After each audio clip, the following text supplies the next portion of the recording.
Hoy vamos a empezar con un ejercicio de madurez. ¿Te acuerdas cuando éramos pequeños y decíamos jamón, jamón, jamón, jamón, jamón, jamón, jamón, jamón, jamón, jamón, jamón, jamón? Empezábamos diciendo jamón y al final lo que oías era monja. Y te hacía muchísima gracia, o a mí me la hacía, simple que es uno. Había otra versión con la palabra bronca que dejaré que cada uno interprete en su casa. Yo, a mis 38 años y 124 capítulos después, sigo haciendo este tipo de chorradas, así que no tengo mucha fe ya en que la cosa mejore, la verdad. Pero en esta ocasión es por un buen motivo. Detrás de esta aparente tontería se esconden algunos aspectos fascinantes de nuestro cerebro y de la relación que tenemos con aquello que captamos por nuestros sentidos. Un tema que me alucina y que, si algún día soy capaz de terminar el libro que se supone que estoy escribiendo, tendrá su propio capítulo. Eso sí, hoy nos vamos a enfocar en uno solo de los sentidos, en el oído, que para algo esto es un podcast.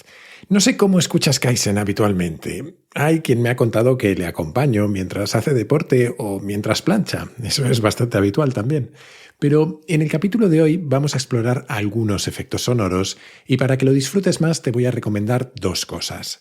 La primera es que si puedes lo escuches con auriculares porque la experiencia va a ser mucho mejor. Y la segunda es que el móvil o lo que sea que uses para escucharme esté en modo estéreo.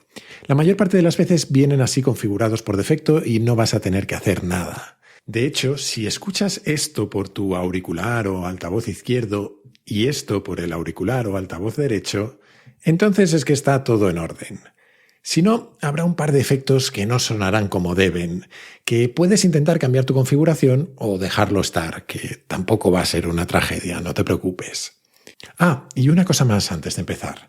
El capítulo de hoy no tiene patrocinador. En parte porque me hice un lío con la planificación de los anunciantes y en parte porque cuando me di cuenta decidí dejarlo estar y aprovechar el hueco para algo que hace tiempo que no hago. Hablarte de la Fundación Ayuda Efectiva. Es posible que hayas escuchado algún capítulo en el que te hablaba de ellos y, de hecho, sé que han recibido donaciones de oyentes de Kaizen. En su nombre y en el mío, muchísimas gracias. Pero es que su planteamiento resuena mucho con la filosofía de este podcast y con lo que hemos hablado sobre cómo tomar decisiones racionales, en este caso en algo tan importante y tan difícil como ayudar a los demás. Y a la vez nos mete en debates interesantísimos sobre cómo cuantificar cuál es el valor de ayudar a una persona o a otra, o de una forma o de otra. Tan interesantes que, de hecho, dentro de poco se pasará por aquí su fundador para que debatamos juntos. Ellos abordan su misión desde la perspectiva del altruismo eficaz, un movimiento que nació a medio camino entre Reino Unido y Estados Unidos y que tiene por objetivo no solo recaudar dinero y ayudar a otros, sino también identificar las causas en las que ese dinero consigue el máximo impacto. Para hacerlo no se basa en narrativas o intuiciones, como ellos mismos dicen, sino que lo que hacen es utilizar análisis de coste-efectividad. Todo muy racional, como ves. Es una misión difícil, pero me parece apasionante. En esa exploración buscan problemas que tengan tres características, que sean grandes, que sean solucionables y que estén desatendidos. Por ejemplo, su primer fondo está destinado a mejorar la salud en los países más pobres, que es un problema no grande, enorme, con enfermedades que afectan a cientos de millones de personas. Es un problema solucionable porque disponemos de tratamientos muy eficaces para prevenir o curar esas enfermedades. Y por último, es un problema muy desatendido. El gasto en salud por habitante en España es más o menos 100 veces superior al de la República Centroafricana o 17 veces el de Kenia.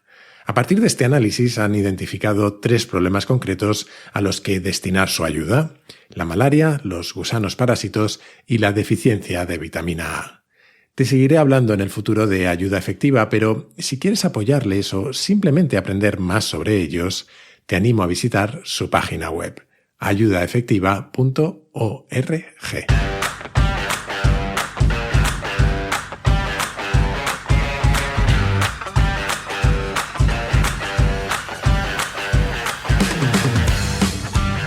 Soy Jaime Rodríguez de Santiago y esto es Kaizen, el podcast para mentes inquietas en el que te acerco a personas, a ideas y a técnicas fascinantes de las que aprender cada día.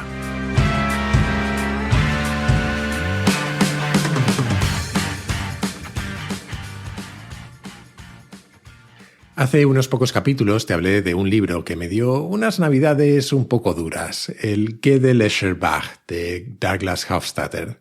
Si lo escuchaste, quizás tú también tengas algunas pesadillas aún. Ya lo siento, no era mi intención. El caso es que en aquel capítulo mencioné de pasada otro libro que me voló la cabeza. Su autora se llama Diana Deutsch y el título es algo así como Ilusiones musicales y palabras fantasmas. Así dicho promete, ¿no? Si te acuerdas, te hablé entonces de una ilusión auditiva un poco especial. Es un sonido que parece que asciende eternamente, como la composición de Bach. Nunca deja de hacerse más agudo a nuestros oídos, aunque a priori eso debería ser imposible.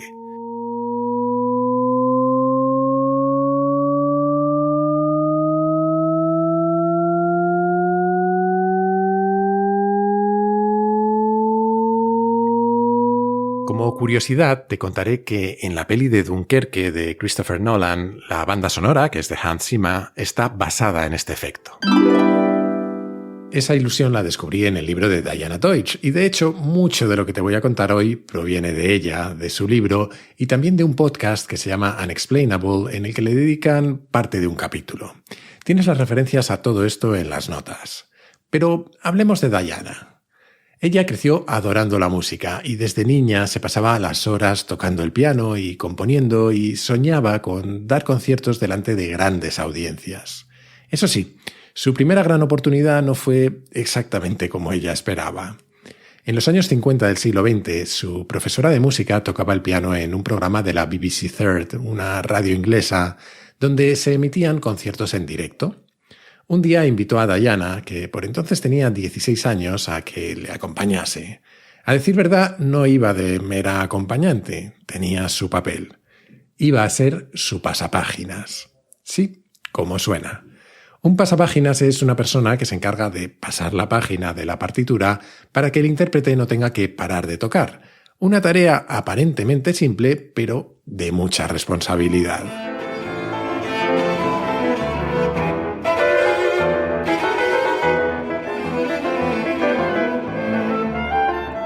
La joven Diana estaba hecha un manojo de nervios.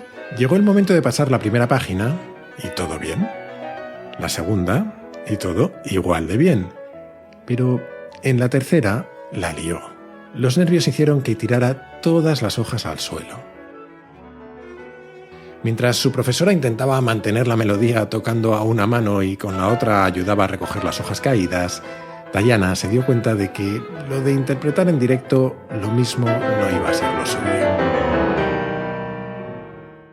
A la vista del éxito con la música, decidió dedicarse a otra cosa. Se puso a investigar sobre la psicología de la música y cómo diferentes personas percibimos el sonido. Fue además pionera en utilizar tonos generados por ordenador en sus investigaciones. Y un día, en 1973, se le ocurrió probar una cosa simplemente por ver cómo sonaba. Y se llevó una sorpresa enorme. Como te decía antes, puedes experimentar lo mismo que ella, pero este es de esos efectos que solo funcionan bien si tienes tus auriculares puestos y en modo estéreo. Hechas las advertencias, vamos a por ello. Diana empezó alternando un tono agudo y otro grave en un oído. Y puso un tono grave alternándose con uno agudo en el otro oído. Es decir, lo mismo pero en orden inverso. Agudo grave en un oído, grave agudo en el otro. ¿Lo tienes? Vale. Pues con ambos auriculares sonando a la vez, lo que oyó le pareció imposible. De pronto, en lugar de haber dos tonos en cada oído, solo se escuchaba uno. El agudo en un lado, el derecho, y el grave en el otro, el izquierdo, y el sonido saltaba de un lado a otro. Repito, de reproducir esto en un oído y esto en el otro, ella oía esto. Y lo más alucinante es que, incluso dándole la vuelta a los auriculares, seguía escuchando el agudo en el derecho y el grave en el izquierdo. Puedes probarlo si quieres. Por si te lo estás preguntando, aquí no hay truco. Puedes quitarte o tapar un auricular y verás cómo realmente cada oído está recibiendo 2 tonos, pero cuando tienes los 2 auriculares puestos, solo escuchas uno en cada lado. Diana salió corriendo de su despacho y trajo a cuantas personas pudo para que lo probaran, y casi todos escucharon lo mismo que ella. Ella dice que aquello era una experiencia surreal, como si hubiera entrado en un universo paralelo o se hubiera vuelto loca. El mundo parecía haberse vuelto del revés.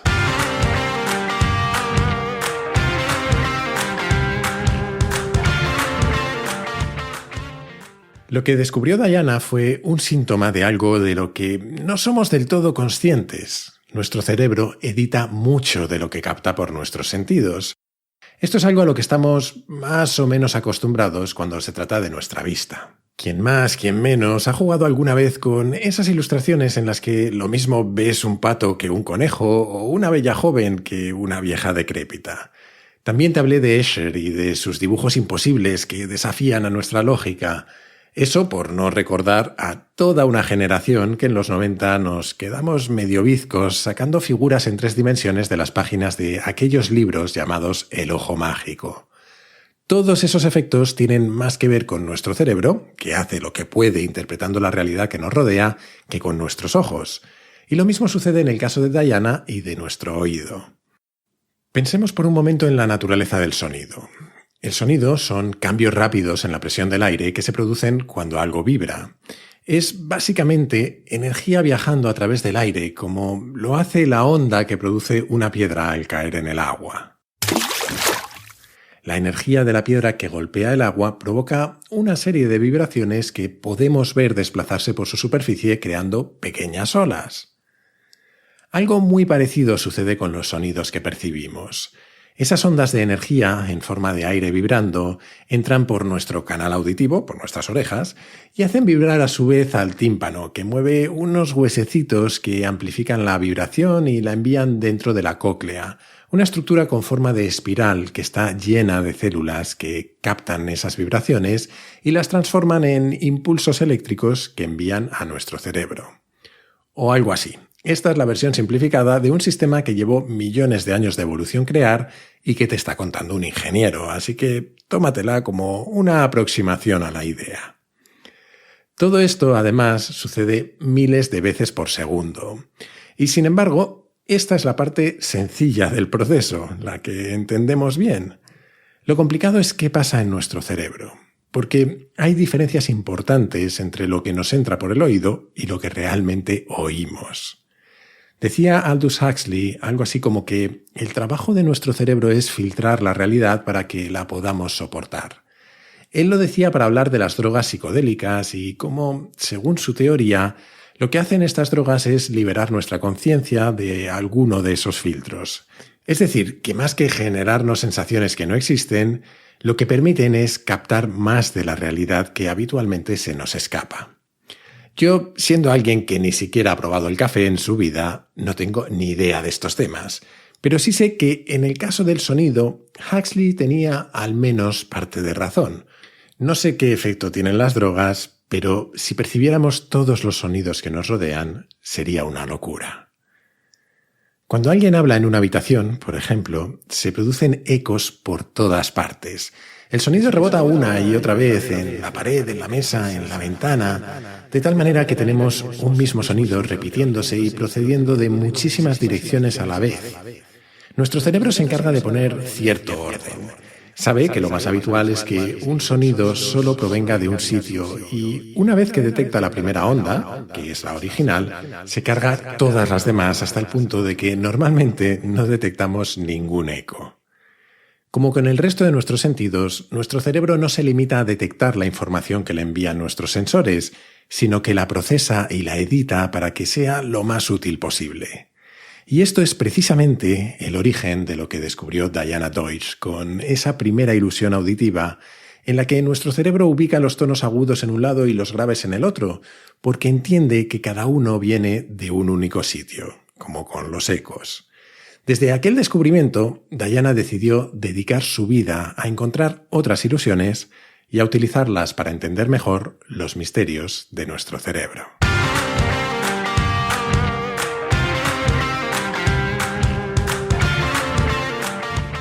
A la mañana siguiente de su primer descubrimiento, Diana creó la que ella llama la ilusión de la escala, otro efecto para el que necesitarás tus auriculares y el modo estéreo.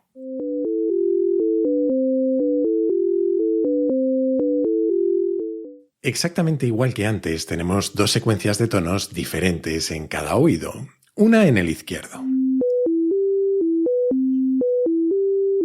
Hay notas agudas y notas graves, como oyes. Y hay otra secuencia en el derecho, también con notas de distinto tono. Pero si reproduces todas a la vez, el cerebro de la mayoría de nosotros las ordena, pone las graves a un lado y las agudas al otro, aunque en cada oído haya realmente de todo.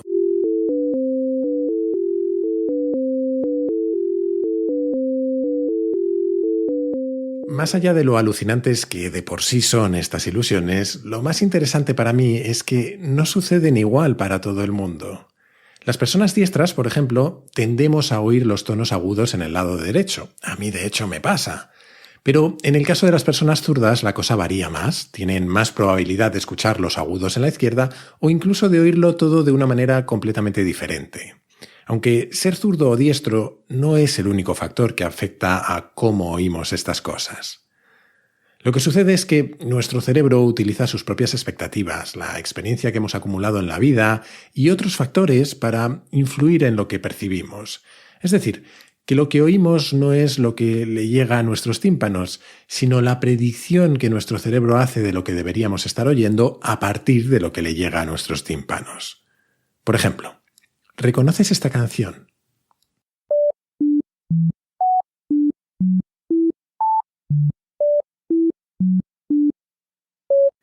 La mayor parte de la gente no puede, porque a pesar de ser una canción muy conocida, cada una de sus notas está en octavas diferentes a las que suelen tener. Podemos decir que es una versión desordenada. Yo no sé nada de música, pero para entendernos, una octava es un rango de notas. Puedes tener la secuencia do, re, mi, fa, sol, la, si en una octava o en otra más aguda, o la misma secuencia en otra más grave. Son las mismas notas en diferentes octavas. Vale, volvamos a probar. ¿Reconoces la canción en esta versión desordenada?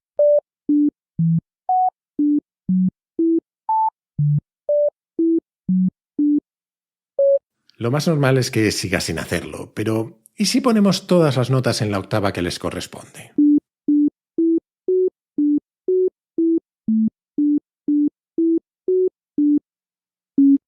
Ahora lo normal es que sí que la reconozcas.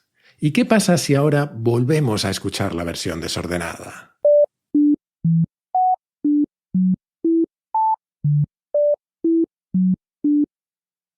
Esta vez probablemente hayas podido identificarla, porque sabiendo qué tienes que oír, tu cerebro hace el resto. Cuando tenemos un marco de referencia, lo utilizamos para acomodar la realidad dentro de él, para hacer que lo que percibimos encaje con lo que esperamos. Y nuestros marcos de referencia cambian no solo dependiendo de si somos zurdos o diestros, sino de nuestra propia educación, el país en el que hemos crecido o el idioma que hablamos. Y esto vale para muchas cosas en la vida, no solo para reconocer cancioncitas. Por ejemplo, estos dos tonos que vas a oír. ¿Crees que se hacen más agudos o más graves? Es decir, ¿pasamos de agudo a grave o de grave a agudo? Te los pongo 3 veces seguidas.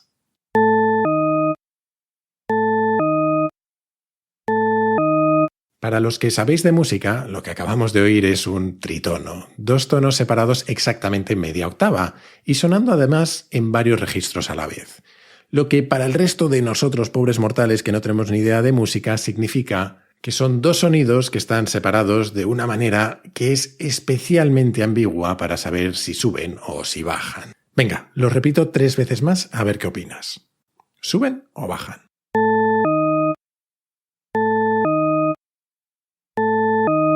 El caso es que a mí me parece que sube, que se hacen más agudos, Y supongo que a la mayoría de los oyentes de Kaizen también, al menos a aquellos que nacisteis en España o, por lo menos, a los madrileños.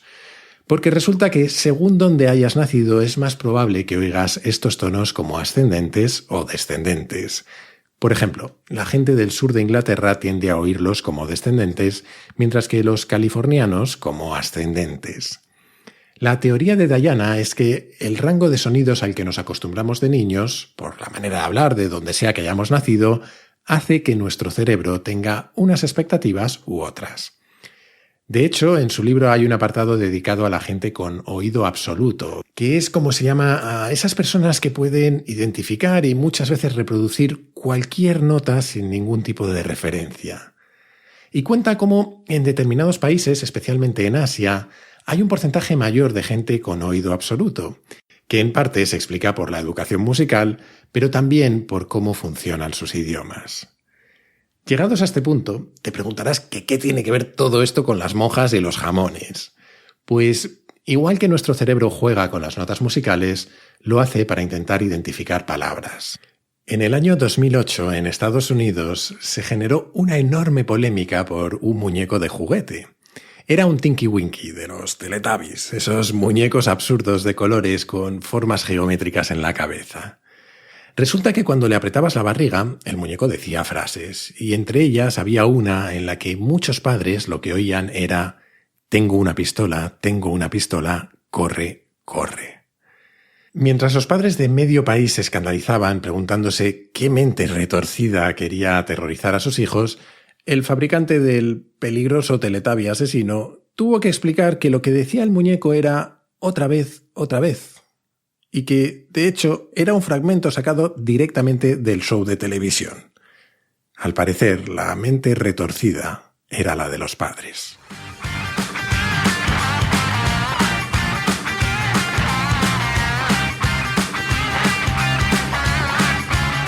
Más allá de lo curiosas que nos puedan parecer estas ilusiones, o de la gracia que nos pueda hacer escuchar a un muñeco animado decir barbaridades, las experiencias de Diana y lo que éstas significan sobre cómo vivimos la realidad tienen para mí unas implicaciones bastante profundas. Ella suele decir que no sabemos cuál es la auténtica música. Cuando una orquesta toca una sinfonía, ¿cuál es la música real? ¿La de la mente del compositor que la creó?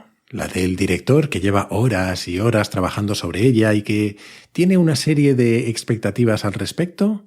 ¿O tal vez la de la persona que está en la audiencia, que no sabe nada de música y que es la primera vez que escucha esa pieza? Según Diana, la respuesta es que seguramente no hay una versión verdadera, sino muchas individuales, cada una de ellas moldeada por nuestro conocimiento y nuestras expectativas.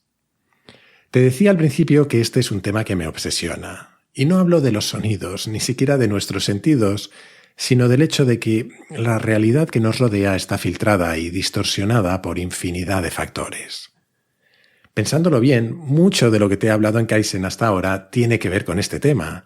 Las trampas que nos hacemos al tomar decisiones, nuestros sesgos cognitivos, la naturaleza probabilística del mundo o cómo nuestra perspectiva altera radicalmente las cosas hasta hacernos felices o infelices, todo eso, en el fondo, tiene que ver con lo mismo.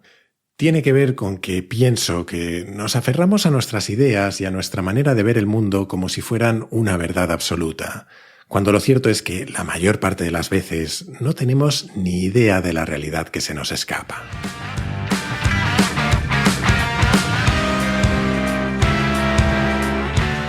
Y hasta aquí el capítulo de hoy. Espero que te haya gustado porque a mí, desde luego, es un tema que me fascina. Eso sí, la semana que viene volveremos a capítulos que puedes escuchar hasta con el altavoz del móvil, que seguro que hay alguno que lo hace. Hasta entonces te animo, como siempre, a suscribirte y recomendar Kaizen en tu plataforma de podcast preferida, en YouTube, en redes sociales o, como creo que es mejor, a tus amigos. Así me ayudas a que Kaizen siga creciendo.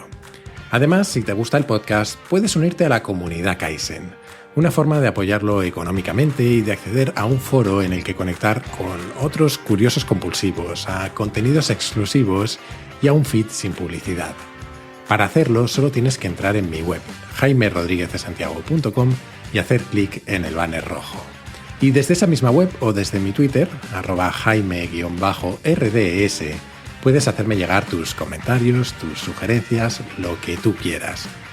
Suelo tardar un poco, o a veces bastante, pero siempre contesto, de verdad.